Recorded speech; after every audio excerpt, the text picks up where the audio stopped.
एरंडोली गावात एका तरुणाचा निर्घृण खून, कुऱ्हाडीने प्राणघातक, मानेवर वार, एका संशयिताला ताब्यात, चारित्र्याच्या संशयावरून खून झाल्याचा संशय।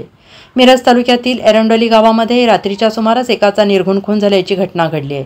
प्रमोद वसंत जाधव, वय वर्ष 32, राहणार आरग रोड, जाधवमाळा असं मयत तरुणाचं नाव आहे। बैलाला चारा घेऊन येतो असं म्हणून बाहेर गेला होता। रात्री उशिरापर्यंत घराकडे परत आला नाही आणि त्यामुळे नातेवाईकांनी त्याची शोधाशोध केली। त्यावेळी तात्यासाहेब पाटील यांच्या शेतामध्ये प्रमोद जाधव याचा रक्ताच्या थारोळ्यात मृतदेह आढळून आला। धारदार शस्त्राने मानेवर गंभीर वार करून त्याचा खून केला होता।